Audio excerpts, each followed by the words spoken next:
ចាសួស្តីបងប្អូនទាំងអស់គ្នាថ្ងៃនេះអ្នកគ្រូបង្ហាញពីការអានមេរៀននៅក្នុងសៀវភៅជំនួយភាសាខ្មែរថ្នាក់ទី1ភាគ1មេរៀនស្ពានទី1សនិស័យស្រៈអឿការស្គាល់សូរអក្សរថ្មីពាក្យតឿមានសូរចុងអឿពាក្យគឿមានសូរចុងអឿការស្គាល់តួអក្សរថ្មីពាក្យតឿមានសូរចុងអឿការហ្វឹកហាត់សរសេរតួអក្សរថ្មី1 2 3 4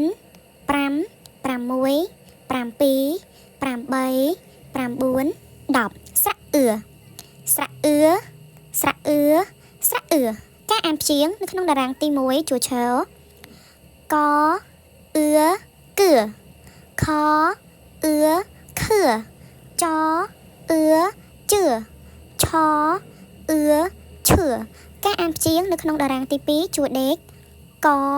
អាកាកអេកេកអីកៃកអឺក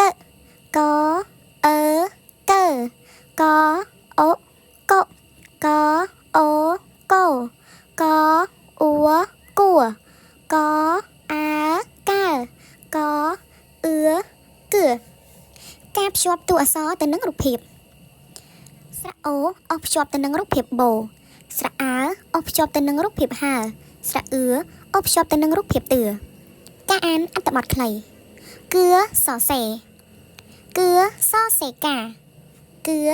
សរសេរឆាគឿសរសេរកើគឿសរសេរខួរការសរសេរកូនគិតនឹងថែឲ្យបានលឺគឿកអឿខឿខអឿជឿចអឿឈឿឆអឿ